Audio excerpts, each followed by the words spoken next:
Welcome to Fire Service Legal Minute. On behalf of Fire Engineering and Penwell Corporation, this is John Murphy, retired Deputy Fire Chief and Attorney at Law. Today we're going to talk about fire inspections and the reasons that we do them. And so we're going to talk about why we do them, what our authority is, and what our legal protections are. So we're not caught in a jam if we do it or we don't do it. I got a couple of cases that we'll briefly talk about at the end. So why do we do them? Well, we do them primarily for safety.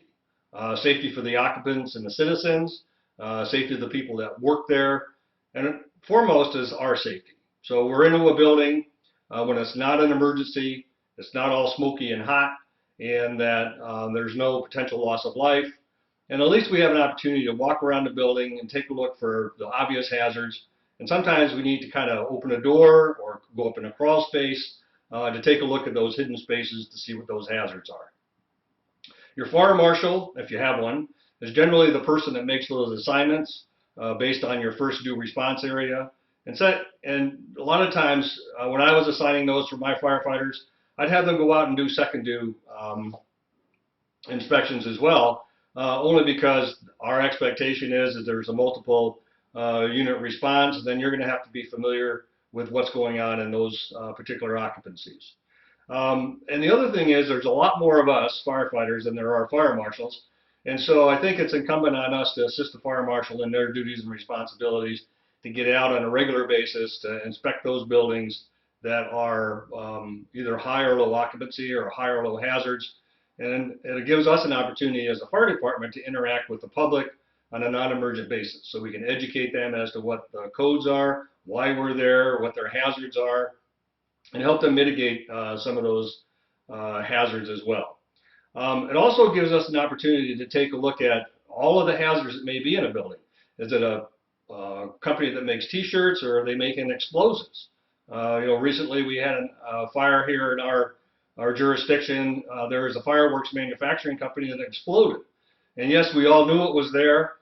We did fire inspections along with the state of Washington, but still they had an event. So somebody died, and there was a loss of body parts. I knew it was a horrible experience, obviously, but at least we knew what we were getting into when we responded to the call for service. And it also allows us to take a moment to take a look at where the fire department connections are, where the egresses are, whether the panic hardware is working on the doors, whether the windows are barred, if there's any obstructions. All of those sort of things, I think, are important to us for our safety and for the community safety. It gets us out there into those occupancies. It also provides us an opportunity to do a pre-fire plan and write it down, because not all of your firefighters are going to be getting into those occupancies as much as you are in your first due area. So if there's somebody come back and work in a shift, or there's a new command officer, at least they have an opportunity to kind of take a look at the mapping and figure out what's going on inside the building and what is exactly inside the building. Your authority is found in your local codes and ordinances. For an example, in California, they have the 2010 California Fire Code, and the City of Beverly Hills Fire Department, applies those particular codes to all of their occupancies in their respective jurisdictions. In the state of Washington, we have the Revised Code of Washington that also allows us to gain entrance into those buildings and do the fire inspections that we're required to do under our state law. And in Wisconsin, gives the authority to the fire departments to do the same thing, is to enter a building, to conduct the fire inspection, and provide a list of violations in there, and maybe citations to the owner or the occupant of the building, so they can fix those sort of things. Some of those are easily fixed. Unblock a door, hang up a fire hydrant, get a hydrostatic testing on your fire extinguishers. Lots of simple things that we can do, right there. But sometimes there's an opportunity that we may have to go back for a re-inspection, and you guys have all been doing that as well. Some of your inspection guidelines are found in the NFPA fire inspection handbooks. Many times your fire marshal will have a check sheet of the things that he or she wants to look at when you go out and do your inspections. Something that may have been carried over from the previous inspection, the last quarter, or the last biannual inspection, or the last year's inspection, depending how frequent you're doing those. Other sources of the Department of Commerce Fire Prevention Code, and then there's the various commercial codes that, we're not expecting you to be experts at it, but you have to have a workable knowledge of what those particular codes are. There's always the question about whether you do these daytime or nighttime, and I like to do them both. I think during the daytime we have a tendency to work from 9 to 5 with a lunch break, and then after 5 we're kind of hitting the lazy boys and eating dinner and watching TV. But nighttime is an excellent time to go out and take a look at those high hazard occupancies that may have concerts, the bars and taverns and restaurants, places of large public assembly, that we can conduct a fire inspection during those times as well. And it also gets people used to seeing us in a non-emergent situation, and we also will take the time to educate not only the people that are there, but the owner or the tenant in those particular things. So what do we look for? So we're looking for obviously fire extinguishers that are workable and hanging in the right location. We look at exit signs that are lit or not lit or broken or out of service or not put in the right position. We look for zip cords. People stringing lots of different power equipment from a single source plug on the wall. They got 5 or 6 multiple plugs in there. We look for blocked exits, whether the panic hardware is working, whether there's obstructions outside like dumpsters, whether we have obstructions inside, people stacking boxes, or there's, they just got a delivery, that day if they're a restaurant, and that they haven't had a chance to unload it. So it gives us an opportunity to do something right away. And then we look for, narrow aisles in supermarkets and shopping malls and those sorts of things, so we can open them up and allow for safe passages. So how often are the fire inspections to be conducted? And a lot of it depends on, the workload that you all have, and then what your fire marshal's, needs and desires are. But generally, we want to see at least 2 times a year fire inspection. Now that you guys are probably saying, well, that guy's crazy. How am I going to do that twice a year? Only because I got training to do. We go on, we're in a busy house. We got a lot of other stuff to do. But trust me, when you get out there in the community, twice a year, I think the public appreciates us being out there, and it provides, again, an opportunity for us to take a look, update our pre-fire plans, and then interact with the citizens on, fire safe items as well. We also, you're going to find something wrong. So again, we talked a little bit earlier about just correcting those things right away. So you can, unblock the door, unblock the aisle, unplug the zip cords, find other sources of power. But a lot of it has to do with, how do we correct those violations? In our organization, and I'm sure that in your organization, we would issue basically a check sheet of the violations that we found.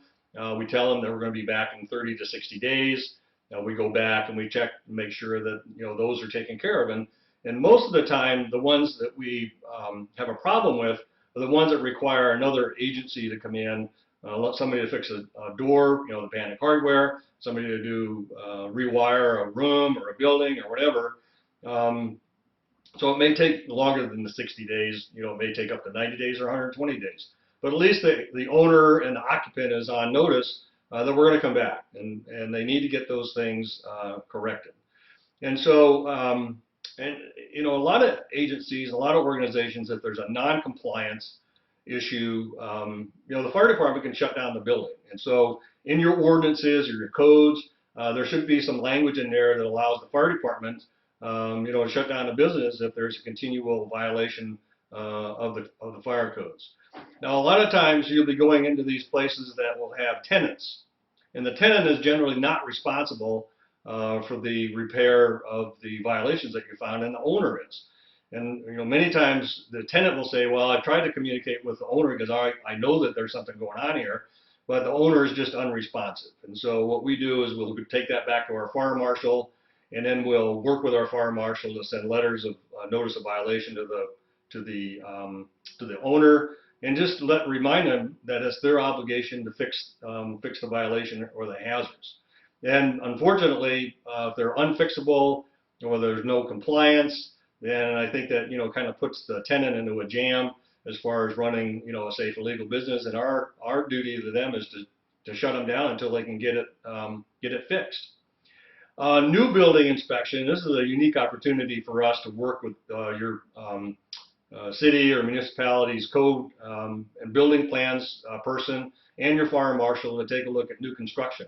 And what we like to do is to get it when we're looking at plans. So when they do plans review, it gives us an opportunity to go in and take a look at the plan, see where the hydrants are located, see if there's any restrictions in our driveways or the drives, the roadways. Again, the hydrants, whether the building is sprinkled or unsprinkled. And, we can make recommendations that we think, because of the occupancy, it needs to be sprinkled. I know that the commercial codes will require sprinklers in certain occupancies or so many square feet. But sometimes we can make those suggestions. I know that in our community, we're taking a look at anything like a residential structure, and as an example, anything over 3,500 square feet, we wanted them sprinkled. We had a big pushback from the building lobby in our state that said, well, maybe we'll go with 5,000 square feet, but that's not the ordinary house. So we're still working on those sorts of things, and you should be working on those in your communities as well. That we want to try to sprinkler everything we can, because as we know, it saves lives, it cuts down the damage, and for us, it's generally a mop-up job because the fire's already been put out. And then the new building inspections, when you're doing plans review, it gives us a opportunity to take a look at what's going on in your jurisdiction. So there's there a large box store going in, or a supermarket? Are there new nursing homes going in? We're seeing the baby boomers like myself. We're getting older, and maybe someday I'll go to the firefighters' nursing home. I'll check for sprinklers in there, trust me. But we're seeing a lot of people getting moved into nursing homes, and there's a big plethora of those sort of adult daycare facilities or adult care facilities that may have 7 or 8 or 9 residents, which may put them below the threshold, but you still should go in there to conduct those inspections. And then like manufacturing plants as well. And so there's a lot of manufacturing industry is coming back, and so we want to make sure to know what's inside. So they're building t-shirts, or are they building fireworks? And so, is a hazard higher in a t-shirt factory and in a fireworks factory? You got the answer to that one as well. The state fire marshal will generally inspect licensed facilities, which are boarding homes, child care centers, group homes, hospital, nursing homes. We already talked about that. Residential treatment facilities like drug and alcohol, or any sort of licensed care facilities is under the authority of the state fire marshal. That doesn't mean that you can't go and walk with the state fire marshal to do those inspections. And it may be a good use of your time to do those sorts of things, because you don't want to do an inspection the prior week and then the state fire marshal shows up and goes, hey, we're going to do an inspection, and people are going, hey, you guys were just here last week, so what's going on? So I think it's a good idea to coordinate those inspections with your state fire marshal, so you're not duplicating those particular services, but it's good for you to get into those licensed facilities to conduct those inspections as well. Some organizations charge for that service. There's a fee structure. Generally, they're included in your ordinances as to what it's going to be. Generally on a sliding scale. So if you're only in there for an hour, it's $50 as an example. But if you're inspecting a 1 million square foot facility, then it may take you 2 or 3 days. So you got to kind of figure out what's your labor rate, I guess, for the lack of a better term, to conduct those inspections. Because if there are a lot of violations, you're going to be going back to the station and write up a report, and it may take 4 or 5 hours for that to occur. So one of the questions that people will ask is, well, how do I get in there? What's my right of entry? And most of it's on voluntary compliance. So the occupant or the tenant generally allows you to come in. Sometimes we'll write a letter, say, hey, we're conducting routine fire inspections in your area. We're going to come by on Tuesday at 4 o'clock, or within an hour or two, depending on your call volume, of course. And so we get in there. But sometimes people go, no, you're not coming into my business. I don't want you in here. You're infringing on my rights, blah, blah, blah. And so we can get a warrant if you need to. So I think that we want to make this voluntary in a nice and peaceful way. But if push comes to shove, you may need a warrant to get in there. Some of your occupancies are high security. And so if you get a software programming company, or they're making something for in the interest of national security, I guess. You may have to have a security clearance to get in there. I know when I was over at Boeing Fire Department, all of those firefighters have high security clearances because Boeing does a lot of top secret clearance required work for the government, and so those guys all need security clearances. So if you're in an area that requires security clearance, then you're not going to get in there until you get one. So what is our liability? I guess as a lawyer, we used to have what was a sovereign immunity for the government. The government couldn't be sued, the king could do no harm, but we've pretty much eroded that sort of stuff by legislation that allows individuals to sue government. So, but most states will have a built-in immunity factor into those codes and ordinances and laws. So that's one measure of protection. There is look at the NFPA 1031 inspector liability. There's a couple of cases in there that it talks about your action or non-action. Are you liable for those sort of events or miscues, or you don't see something and the building burns down? Well, we're not Superman with X-ray vision, so there's a reasonable expectation that we do a reasonably good job. But sometimes we overlook things. But if you're in there and pencil whipping the form, and you're sitting out in your engine company out on the street, and you never go into the building, and you're scheduled to go in there by a letter or by invitation, and then the building burns down the next day, I think there may be some liability on your organization as well. The other prevention that we have is under the public duty doctrine. And the public duty doctrine provides that absent a special relationship between the governmental entity, which are you guys, and the individual who was injured, the governmental entity will not be liable for injury to that individual, where liability is alleged on the grounds that the government entity owes a duty to the public in general. So that's the public duty doctrine. So we don't have a contract with anybody in particular. We have an obligation to everybody, no one specific. And so under the public duty doctrine, there's a high level of immunity from successful litigation. So we can be sued, and we have been sued, and it's up to your lawyers to get you out of that. And the public duty doctrine is a great defense. There's a couple of cases, one where there has been a liability on the city and the fire inspections. In Stamford, Connecticut, I think this was a 2006 fire. They had a large lost fire because the sprinkler system was not correct. The deficiencies in the sprinkler system were not corrected by the fire department.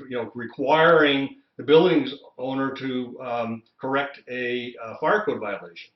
And so the fire started in a small shop, spread to the other businesses, and there was like 17,000 square feet of businesses that were damaged in that particular fire. And then, the horrible fire at the Station nightclub in West Warwick, Rhode Island. And this one, where the government ended up having to pay $10 million in settlement, along with a lot of other people that were sued in this tragic case. But the town fire inspector, who also acted as the Rhode Island deputy fire marshal, on 2 occasions had numerously inspected the station and failed to rectify numerous violations, including failing to identify or order removal of the highly flammable interior finish on the wall. We're all familiar with that particular tragedy, that there was a pyrotechnic display that was put on by the band. The material in the building started on fire. The place was overcrowded, had problems getting the people out, and about 100 people died, and others, were injured as well. So at the time of the fire, the claim indicates the nightclub capacity was vastly exceeded, despite the presence of a town of West Warwick police officer. And I think it's a good opportunity for us to kind of think about when we have these high occupancies with potential for a high fatality event. When we're doing the inspection, we need to think about who's in there.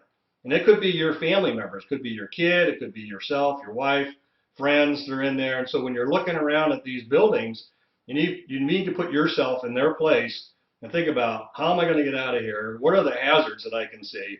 And some of those apparently were fairly obvious, especially with the insulation and the sound suppression flammable material that was on the wall. So think about, when you're doing these inspections, am I going to go in there and am I going to be unnecessarily endangered if I don't do my job? So the issue here, the plaintiffs allege the town and the state government failed to properly inspect the premises, discover the highly flammable interior finish, enforce the fire safety law, and and enforce appropriate capacity and exit requirements. So the state of Rhode Island and West Warwick agreed to pay $10 million as their portion of the settlement, but everybody had even a fingerprint on that particular fire got sued and settled for a large amount of money. So I think in closing, fire inspections are an integral part of the firefighter's responsibility. So don't take these things lightly. So I know we hate to do it because it's just like, oh my God, there's another thing we have to do today. But we don't want you to pencil whip these inspection reports, because if you do an inspection report and said you're in there and there's a hazard that you didn't see and it starts the fire, we're going to get blamed for it. So we want to make sure that you get out of your apparatus, get into those occupancies, do the inspection the way you're supposed to do it. Make sure that if there's a violation that you report it to the fire marshal, and there's a follow-up appointment to go back in 30 or 60 days or whatever your ordinance says. This is a firefighter safety issue, and so you don't want to get stuck in a structure and you have no idea how to get out of it when it's hot and smoky, you can't see anything. And it's an occupant safety issue as well. So we're trying to protect the public, protect the tenants, from loss of life and those sorts of things. So there's a huge safety nexus here. We want to report violations, and we want to do re-inspections, and I would always assign the same company that reported the violation to go back to make sure it was fixed correctly. We want to work with schools on inspections, especially with the state fire marshal who will go in and do those inspections, because we can work with the school on education, on evacuations, and our new responsibility is those new lockdown programs with the local police. So, if you have a shooter or something's going on, we're going to be a responder in there. So we need to understand what the school layout is, how the system works. And so when there's a lockdown in those schools, what's our obligation to, again, protect the kids and the teachers and staff in those schools. And finally, we want you to review your state law, the city and county ordinances, to see what your duties and responsibilities are. And we don't expect you to understand it verbatim. And I know you got a million other things to do, but we do want you to spend the time and take a look at those codes and ordinances, because there's a lot of smart people out there, and they're going to ask you questions about it. So you got to have the answers, or you have to know where to send them to get the answer. So with that, thank you for taking the time to listen to Fire Service Legal Minute. Until next time, be safe, and only you can prevent legal fires.